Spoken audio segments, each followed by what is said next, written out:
Okay, Paul. Let's start. Let's say I'm starting to record. Uh, what do you want to see first? Like, I think that's up to you. I guess where I'm most excited about is the integration with Salesforce. But first of all, I have to see how you create a form, and also actually, is the form hosted on your website, or can you remind me? Do we get the HTML code so we can host it elsewhere? okay, it's a good question. I'll start like with the last one. Once form created, Yeah. it's like hosted with us because it needs to communicate with our servers. Our servers like can communicate with Salesforce server. So due to cross site scripting, you cannot just take the HTML and do it, okay? Because it will get blocked. So basically, you can take the code like an iframe or a script, Yeah. and then you can embed it within your website. Cool. Makes sense. Okay, I'll show you like the basic of the form builder, like how to work, like how to do a basic push and then a basic get, and then like how combine both two together. Okay, so let's say we're gonna Cool. build a very a lovely form. Let's say email. I'm not that artistic. You will see in a second. For me, yeah, last name and let's say an email and first name. And let's say we need also a button. And I show like few ways of how to do and what's the difference between, because there are like 3-4 ways of doing push, also doing get. Each one is quite different. And I want you to understand like what the difference is, so you will choose the right one when you start working. So let's say this The is our right word at lovely the right form.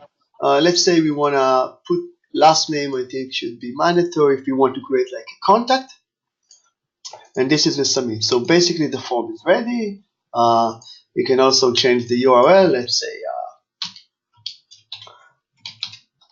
Paul form 1. This is our lovely form. Let's give it also a name in the general. Let's say first form.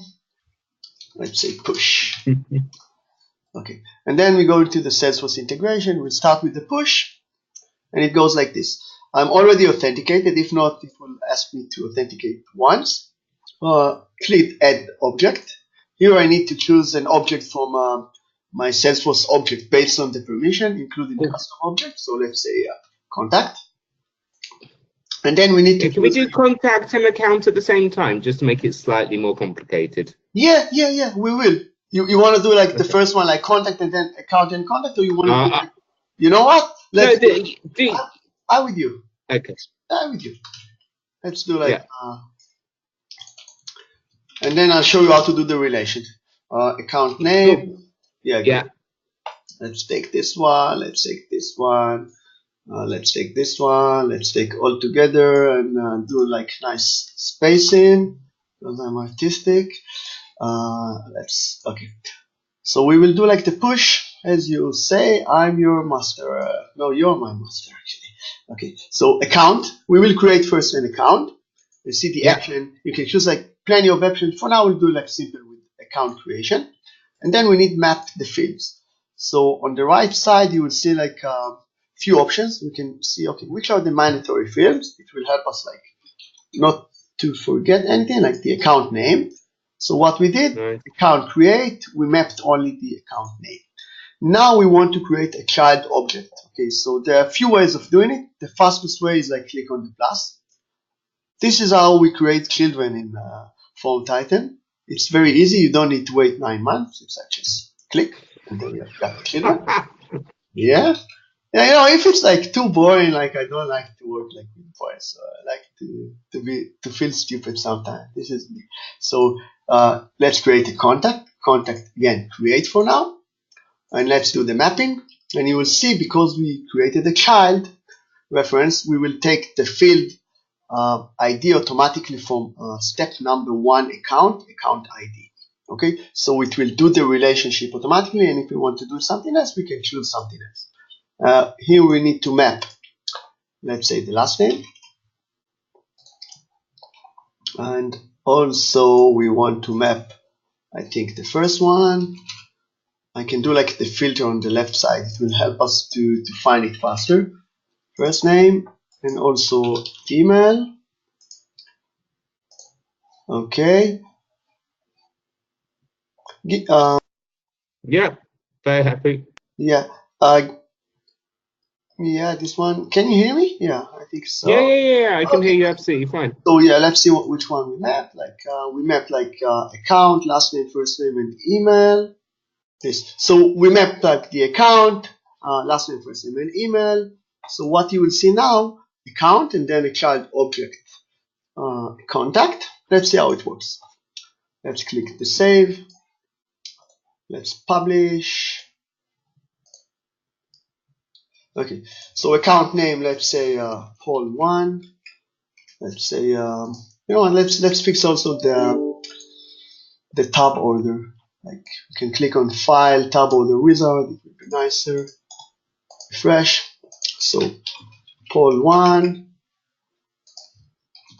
Paul1 FormTitan. Okay, Paul1. Click submit. And now it's submitted. This is like the default behavior, like a thank you message. You can customize it. You can redirect your URL and show you. And you can also go to the logs. This is important. Like under form setting, Salesforce integration, you will see integration logs. Cool. Yeah, it's important because then you know what's happening. And you see like this is my local time, like 11. I think you are like 10, right? Yeah.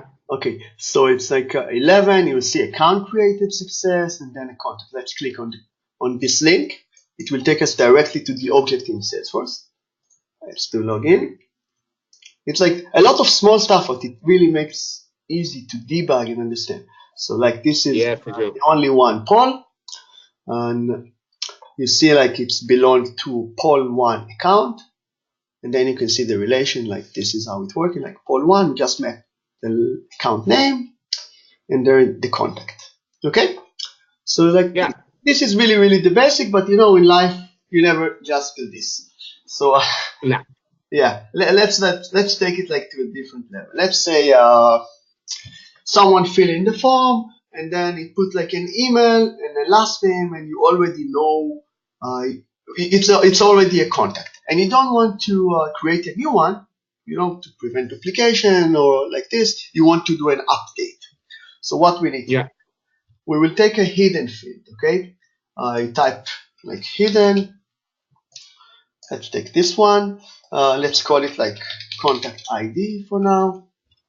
We can also take another one for the account ID, because maybe the account already exists and maybe the contact already exists. So now we need to find if the account exists first. So we will do now a get. So we will choose like an object, let's say account. We will create a condition. So let's find the account based on the name for now. Account equals to my account name. And we want to map back to Salesforce, from Salesforce the account ID back to the hidden field. Okay, this is good. Let me disable the loading messages. It will be much nicer. And we need to do the same for contact. 1 second, contact. Let's say the contact is based on email condition and also let's say last name.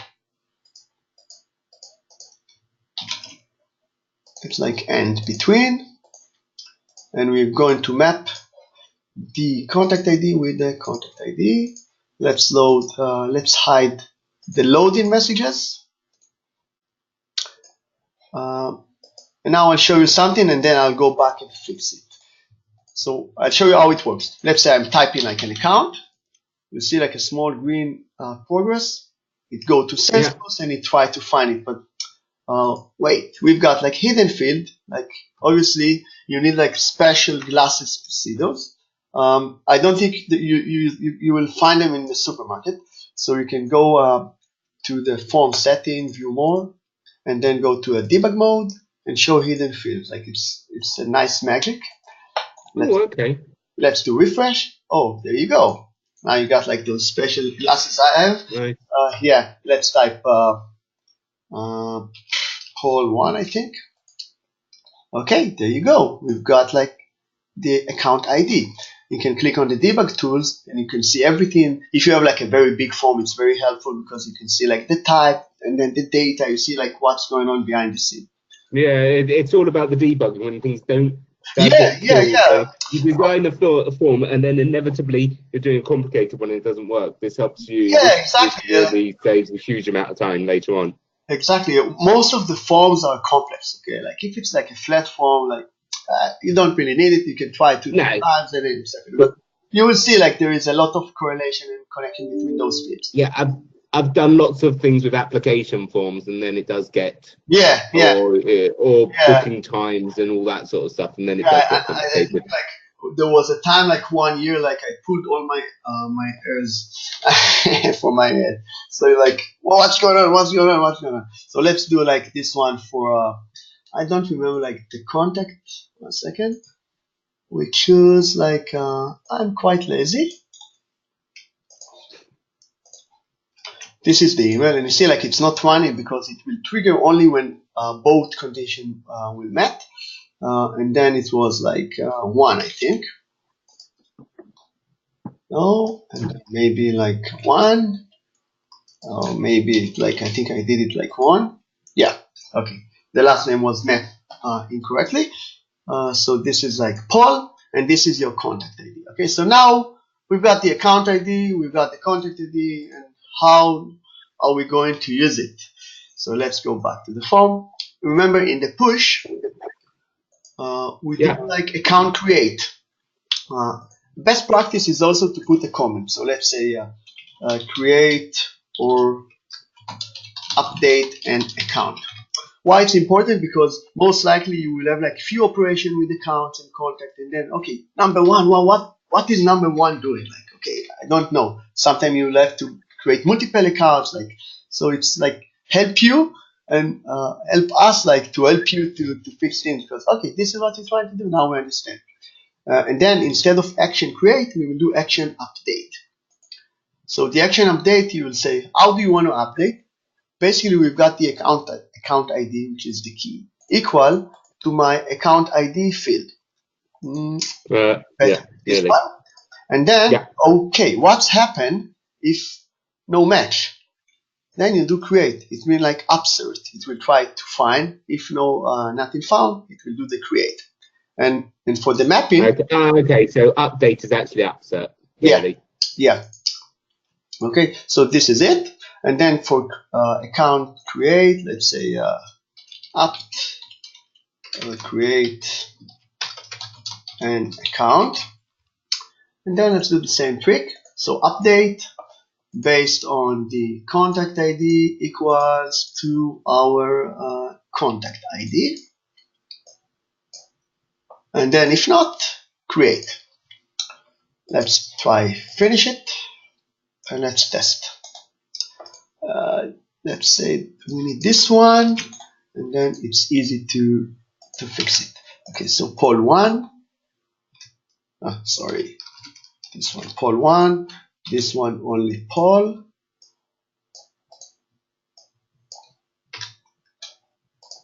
And this is Paul 1. Okay, now we've got like click submit. Let's go to the logs again. You can click refresh on this place. And now we have like account update. We don't know, like you see like also the comments, so we know like which step is doing what. Let's click again. Let's see, it's like the same one. This was like the previous one. Let's compare those. See like the URL like 1FG and then 1FG. Okay, so it's the same one. We are using like the 18 characters of the record ID, and this is like in Salesforce in the URL they're using like the 15. So sometimes there's like, you see it's like a bit longer, like the AAG, like the company. It's not an advertisement. Like this is like the extension.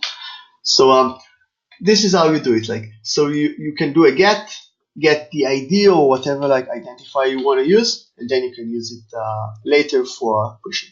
Questions so far? No, absolutely none. Good. Let me just stop it for a second.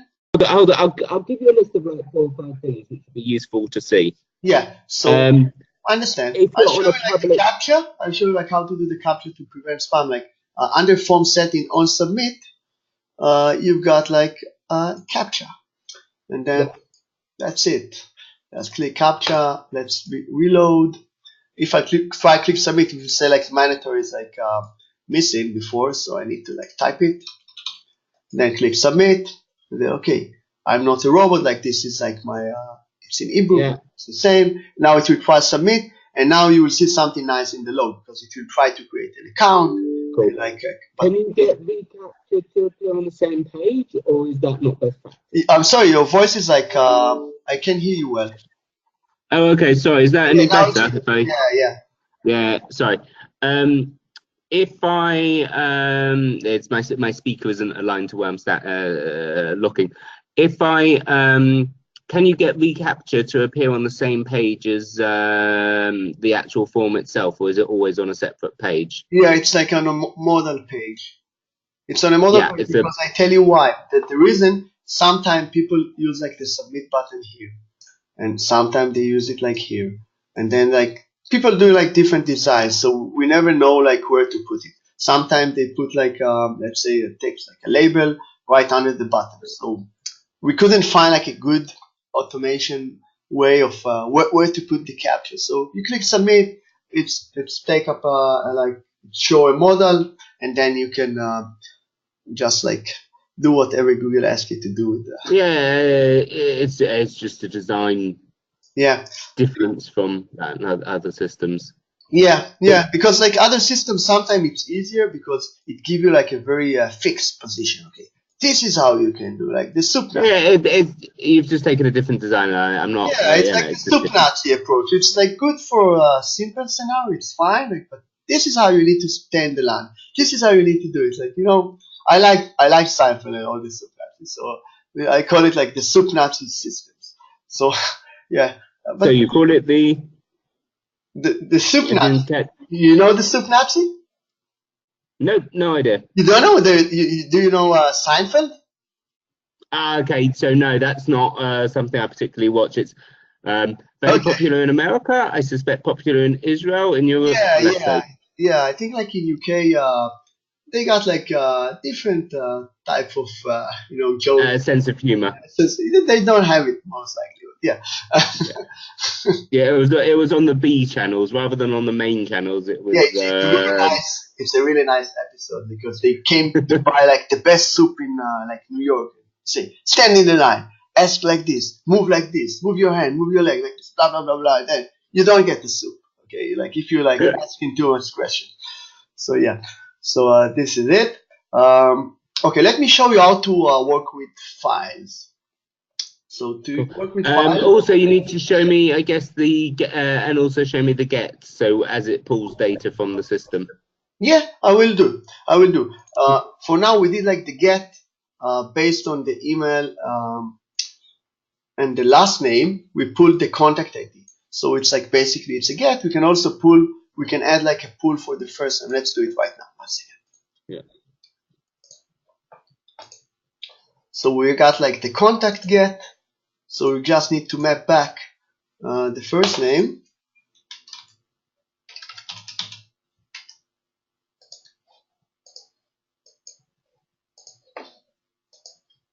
I'll show you also a few other ways of doing the get. Cool. And also, actually, I've just realized because you're showing me the ID number, of course, everything else works.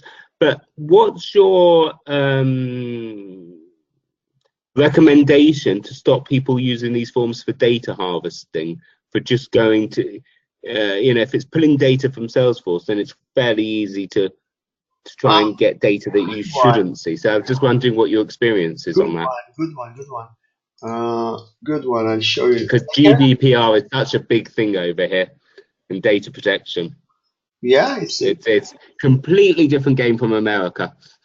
Yeah, it's a very good question, and let's focus in like right in a second.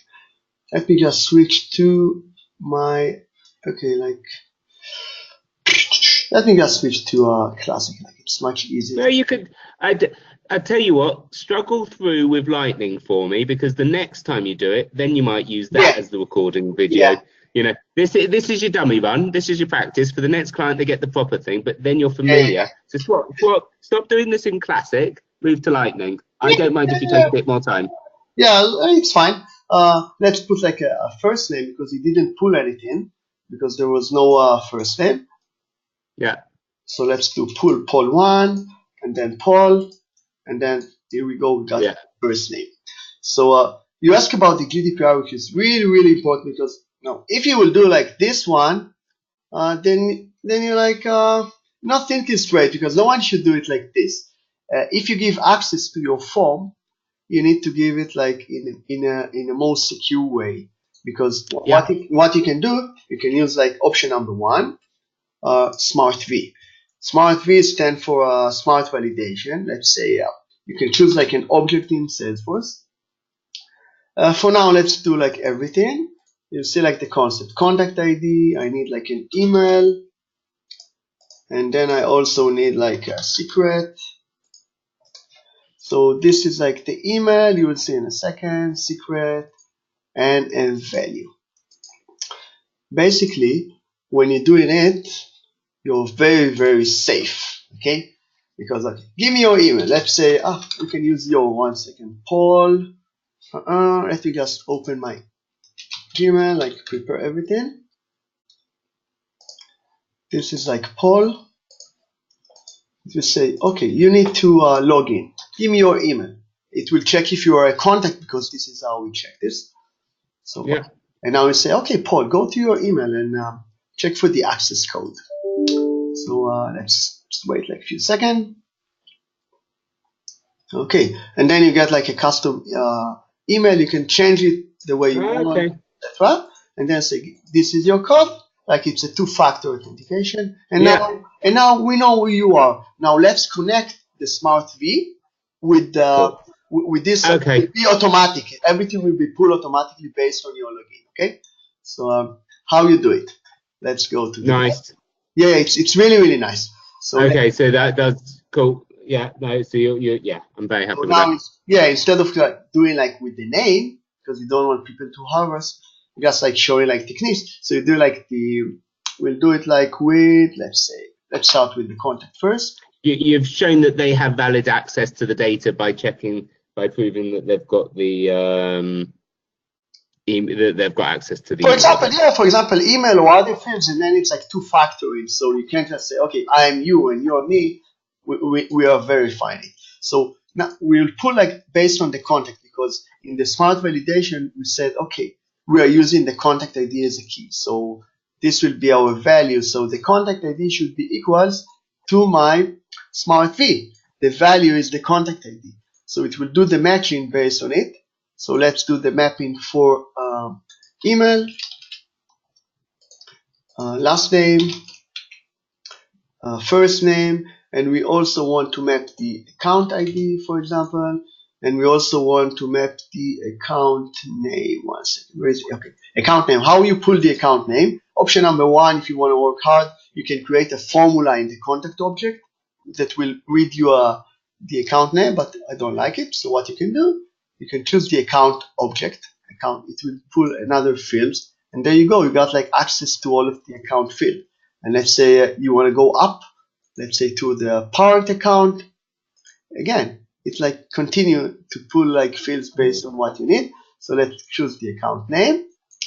And now let's check our form. Okay, hold on. So there were different options. So if multiple things were found, then there's different options on how it maps. Yeah, if it's a lookup field, then we will go back to the next level of the object, and we can suggest like, okay, you want to put this field or that field.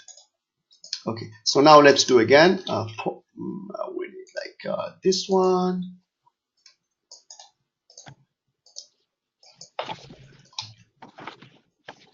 It's quite annoying like to do the 2-factor. For now I'll disable the 2-factor in. Yeah, that's fine. That's for the test. Do you do 2-factor via text message as well? I'm just curious. You can do it like quite easily, because we are updating a random code. So you can fetch like a workflow and say, okay, FormTitan updated me the code, I'm going to send an SMS. And then you can do it like this. So you can say, I don't want to use the emailing option. 1 second, this one. You can say, I don't want the email option, like this. Disable email notification. And then you catch the change value of the secret key. And then you can send an SMS with your provider. So basically, I'll disable like the 2FA to make it faster. I also create like enable session. So we will log in once, and then like it will automatically open for us based on the device. So let's do it. Yeah. So now like this is it, and then log in. Okay, now you know. I know who you are. I know like everything about you. You can change. It will not pull anything because this is you. This is your information, and this is how we suggest like doing it, because people like keep saying, okay, I want to send like with the URL. I want to populate like a value with the URL. Let's say a field like 3 equal like a record ID. And I keep telling them, guys, it's not safe because I can change like 1 digit or 1 letter in the record ID, and I can pull information about another account or contact. And they can't. There's another thing. They say, yeah, but this is how everyone doing it. I say, yeah, look, this is how it's they. Not secure. Doesn't mean it's like it's good, you know. So yeah, with the smart V, it's very cool because it's identify you now. It's the session. Okay, we just need to update. Let's say Paul 2, new first name, and let's say account name Paul 2. Like just update. But can you give someone a specific URL so at least that they can log on and then get validated? Yeah. To fill in a form, for example. You can do it like you mean like with the parameter, like with the non-safe way. You can do it. Yeah. But then they can change it. Let's do a new one, and I'll show you how to do it. There's some use cases it's fine. Depends like. Well, I'm thinking people to fill in a survey so you can use like double factor you can do some sort of authentication just so that you can get someone to fill in a survey that automatically links back to the right account or something like that. Exactly, but not to pull information. Okay? Yes. Yeah. Good yes, one. as long as it's always doing an insert, I guess, yeah. Yeah. Basically, you can populate anything from the URL and combine it with the get. So let's start simple. Let's say some ID, because maybe you want to send like a campaign ID, etc. And then the account name. Let's say this is our phone. Let's do it with debug mode so we can see what's happening. You will see that every field in FormTitan under the setting got an ID. This is FLD3, and this should be FLD. Okay. Very easy to find. This should be FLD2 because the first one is the button. So let's click publish. Yeah. So what you can do, you go to the URL, like you clean everything, question mark for the first parameter, like FLD2 equal, boom, and then end FLD3 equal 1, 2, 3, and then it will populate based on the URL also hidden fields, and then you can use them to push them back, or you can use them to pull information based on a parameter. So basically, if you will do a get based on any field that was populated from the URL or from the user input, it will execute it automatically. Okay? Cool. Let me show you a few other ways of doing gets. Okay? I show you like the default. The default method was like doing a get based on a trigger, like you created a condition, and then once the field like is changed, it will trigger like the get. Some people don't like it and they want to do it differently. So how you can do it? Option number 1, click on add a new button.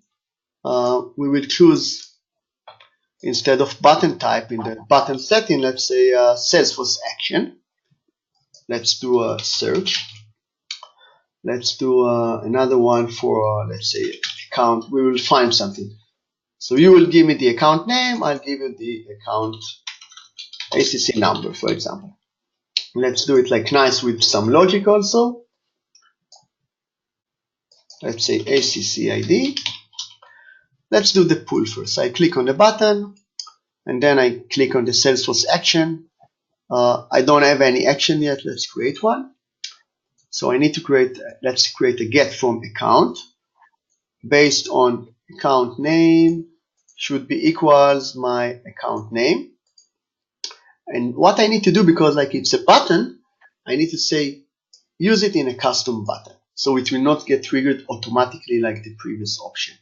And then let's map back the account ID and also the account number. So it will pull back to the form, and we will create some logic. We will do like this. Choose this one, add. You can add like multiple operations. Okay, now we will do like a small logic, because we want the form to be nice. So once the form open, it will show us only the account name and search. And once found, it will show the account number. How we do it? We click on the hidden field and we say create a condition. Let's say like this. If the current field is the hidden field, for example, is not empty because it was populated by something or like the URL or like Salesforce, then I want to show the account number. Yeah, this one. Let's see how it's working. Okay, you see you don't see the button. You see the hidden field because like we are in debug mode. Let's say Paul. Yeah. Then click search. No, and then Paul 1. Click search. I think we changed it 1 second. I think it's Paul 2. Yeah. So let's try Paul 2. Search. Okay, account number. Now account number is empty because we don't have value for account number.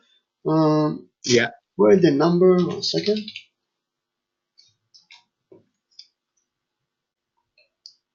Well, let me find this one. I think it's not on my layout, but you got the idea. So you know what? Yeah, let's map this one so we see like see how it's working. Let's map this one instead. Let's take a second. Go to the get. Map. Instead of account number, we'll use like the auto number.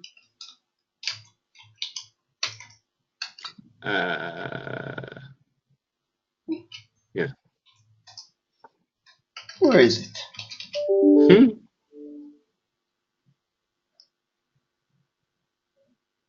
1 second. Very strange. I know why. Because auto number is a very special field. You will need to return like as a string. It's like an object. So you can like put it, you need to create a custom formula that will return it. Let's take this one like AN1. Hold on, why isn't auto number working? That should just be a new field. That's a new custom field that you've got. 1 second, 1 second. This one is account mapping. I think I'm on the push maybe. 1 second. No, account. Ah, that would make a lot more sense if you're on a push. Yeah. Because you can't overwrite that field. Yeah.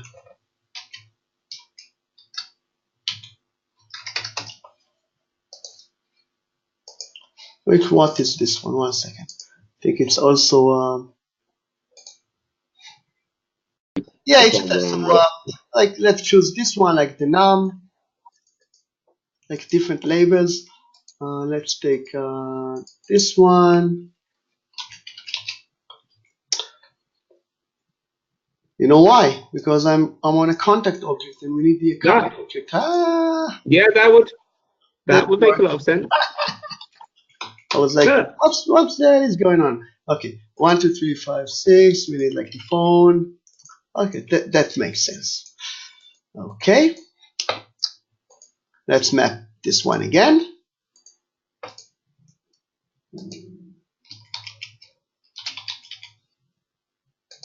Good. Okay.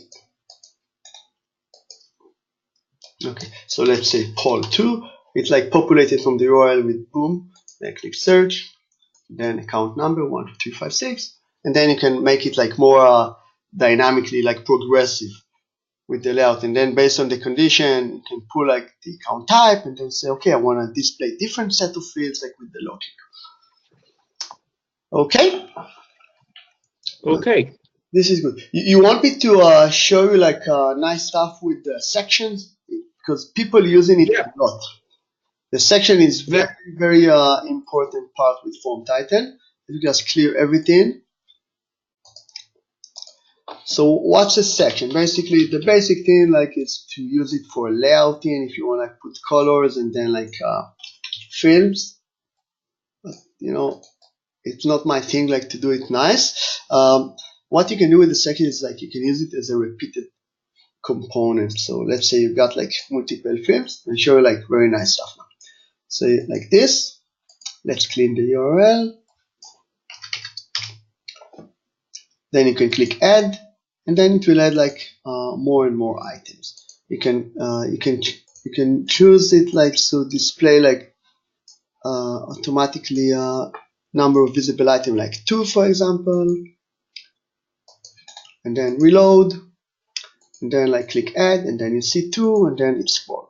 So you can control it. What you can do more with it, it's like something else. Let's say it will ask you how many cats do you have? And then we can say, okay, I got 3, then I want to populate 3. So what you do, create a condition, and you say current field, for example, if it's not empty, then I want to take this section, sorry, and then I want to do like set items, and then based on the number I'm asking. It's really nice because you will see it will help you to build a very instead of asking you do you have 5 kids or 3, and then you see like 5 blobs always. So let's say I got 2, and then I got 2. Let's say I got 7, not me, then you will have 7. You can also use like auto numbering. Like show item number.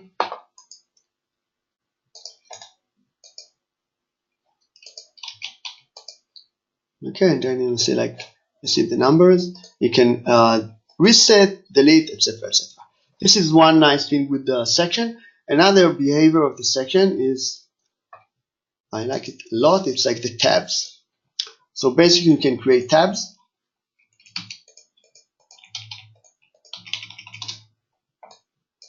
And each tab will have like different set of fields. Okay? Okay. And you can use it also for with the logic. So hide, show, disable, activate, set focus on specific tabs based on what you have. Okay? It's really cool. It's also basically this is like the main thing with the second. There are a lot of like small behavior like do not show the ad, remove, like etc., etc. You can add like labels, so it give like this is my label, etc., etc. This is like the section. I want to show you now something also important like calculated field. Calculated is also very powerful. Let's start with something simple and then combine it with the section, repeat, etc. We can build like let's say like a supermarket calculated machine. So let's take a numeric box. How many items? Let's take another one. Let's say price. Let's do it like very simple, and then we like change it a bit. So it will be like how many items double price, right? Yeah. And then it will be my total. Let's see how it works. Then combine it with the repeat. So how many items? Like 5 double 6 30. I think it's good. And then let's take a second and make it nice. Yeah. And obviously for that you can feed some details from Salesforce. So yeah, of course. So let's say this is our like this is our form. Okay. And now let's say we're using a repeat. Let's say visible item like 3, and then I got like total. Another calculated. I'll put it down there. Let's call it like total, and then I want to use the total One second, I call it also another total. Let's call it like total per line. Let's take this one, total per line, and just use this one. So now what will happen is very nice, is this. Okay, how many items? Like 4, 5 is 20, and then 2, 3 is 6, 26. Okay, this is one. Now let's take it to a different level. Let's take change like the size a bit. Okay, 2 is enough for now. Let's say I want to build a story. So I'm going to ask like another one, like another field, like let's say product name. And then let's take another calculated. I need like another one in just 1 second. We can hide it. You will see what I'm doing in a second. This will be description. This will be the line description. Let's hide it so no one will see it. And the formula will be like this. String mode this time. So let's see, total per line, like product name, then total per line, for example. And then we'll take this one, do like calculated, string mode, line description, like this. Let's see how it works. Let's take the big one. Then you build yourself like a digital cashier. Let's see. Okay, how many items? Like 2, price 3. My product name is like I want to eat like a steak, and then I stick steak 6, and then I want to eat like 4, 6. Now I'm a vegan, so I'll eat like a salad. Okay, and then you can build it like together. For example, why it's good if you open in cases. So let's say every case, for example, is one repeat, and then you also want to build like a master case with all the description together. It's like it's a real use case, people using it. Okay. Yep. So this is why it's good for. Oh, I see. Okay, I'm with you. Okay, yeah. Good. Now, yeah, it saves having to do some complicated logic within Salesforce. Yeah. You take the logic outside, like what we see is happening. Yeah. People asking us a lot, hey, I don't want to do it in Salesforce. Like it's too complicated. It takes time. I can't. Yeah, I mean you can do it on Flow, but it's just like painful. Yeah, exactly. So they keep asking, hey, do it like in here. Like why I need to create a formula in Salesforce? I want to create like a formula in FormTitan. So you can like build a formula with the calculated string mode. You can build your own formulas. So it saves time and maintenance on Salesforce. They're taking the logic out to FormTitan. This is it. Now let's talk about how you push a repeat into Salesforce. Okay, because like when I show you the repeat, like it's like one item, you do the push. But if you have 3, you need to create 3 pushes. Maybe you have 10, you need to create 10 pushes. No, everything is done automatically. Let me show you. It's also work like nested levels. So it's like, let's see this one. Let's say I have a section. Let's say I got like a text box. Let's say last name for contact. We'll do a repeat. And then we need to create a push. The push will be creating for now contact, sorry. So we're doing like one create map field, last name go to last name. Basically we're done because we know the element is part of a repeat. It will do the loop for us. I'll show you in a second. Click publish. So let's say C1 like for contact 1, C2. I don't want to get to C4 because it's like can explode. So yeah, C1, C2, C3. Yeah. Okay, and then click submit. Let's go back to the logs. You should see like 3 success, like 3 contacts created. Let's go, like this is maybe Yeah. 1. I think this is 3. Yeah, this is actually 3. And this is how it works, like, dynamically. So basically you can also nest, show you like one last thing. Let's say you're doing a push and you say, for each contact, I also want to create a case. So what you do, you just nest and you say like, let's say case, and then you do the mapping. Say the contact ID is like step number 1 contact ID. Based on the loop, it will take the right one. Basically, we'll put like, let's say subject. So the subject will be dynamic. Let's say we're gonna take the last name of the user and then submission ID, maybe like this. Then finish. Let's go back and submit. You know what? I don't show you the submit. I'll do like automatic submission. You have like in the log, you have the data. If you decide to store it with FormTitan, so you can resubmit. Once resubmit, it will simulate the submit automatically for you. If I click, it will do like C1, C2, C3, and then like 3 more cases. Like we will see 6 new records. So click resubmit. It takes like a few seconds. I think it's done. Refresh. So we see like 52, 1, 2, 3, 4, 5, 6. 1 second. 1, 2, 3, 4, 5, 6, 7, 8, 9, 10. Let's see what I did like this. Yep. I think I clicked like 2 times. It's fine. So let's go. I think so, yeah. Yeah. It was like 3, double 2 is 6. It's good. So this is like the case. It takes C1 and the record ID and everything like is lovely.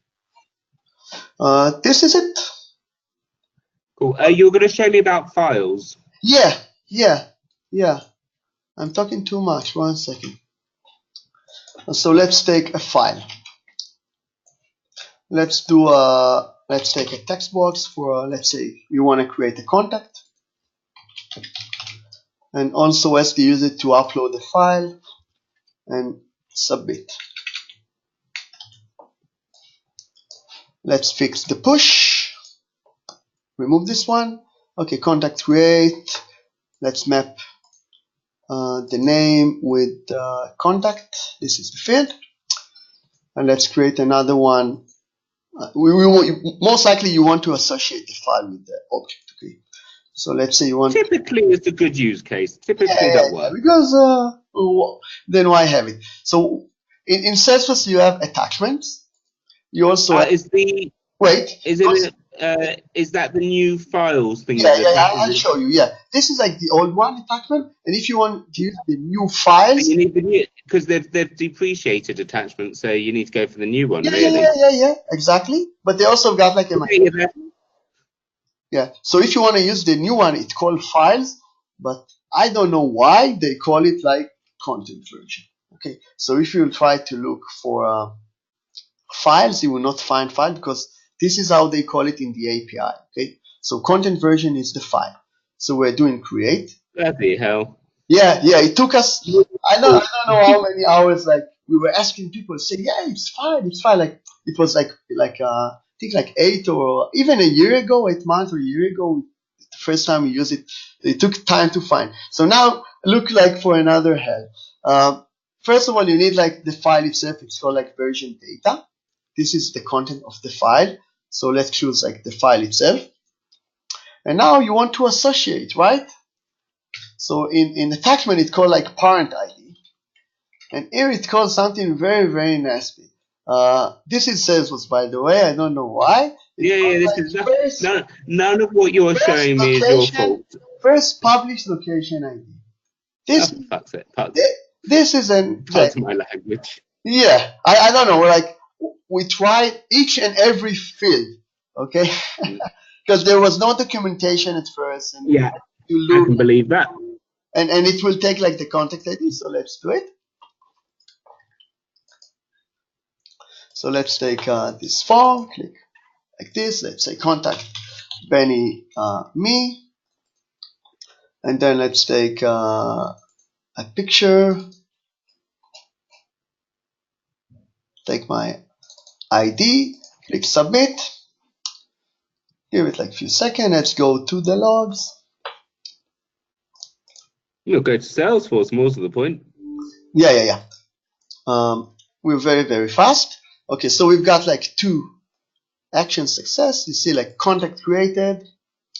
Let's go. If it doesn't upload for whatever reason, can you trigger it so it sends you a message saying warning? Yeah, it will do. It will. I'll show you. It's a good question. So you see like this is the file. Let's say preview. Yeah. Again, you need to look another preview. Okay, so this is the file. Now, about error messages. By default, it will email you the error. Okay? So you, okay, perfect. So you will know if you don't like it, you can disable it. So yeah, and if you want to send it like to another email address, maybe you guys working together, like few of you, so you can put like type in another email address. The log is very powerful, really. It's like, we're thinking like a developer, so we'll say how you fix the problem, how you know your problems. I can see that, and to be honest, the error tracking hasn't traditionally been an interesting thing for me, but it's when it goes wrong, you really need it. So it's hugely powerful.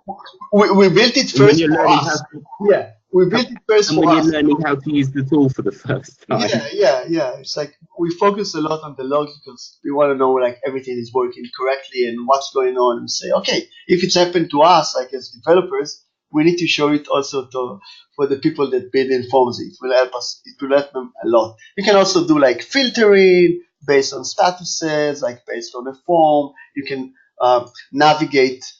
If I like refresh, you can navigate to the form directly, and then open it, and then fix it, and then resubmit it, and then etc. A lot of stuff there. One question I wanted to ask you about the form. Each time you press save, I take it just adds a new version, so you can go to version history and. No, not yet. We've got like in our roadmap like to do like a daily, weekly, monthly versioning, because what we notice, like when you have a lot of versioning, let's say every 5 minutes you save, and every 2 minutes you don't know which one is what, and obviously you will not like type a comment every time you save. Now I did this, remove that. So we took some statistics from users and say, okay, a daily, weekly, and monthly is more than enough. So the trouble is when you're developing it, sometimes you just want to go back to the previous version.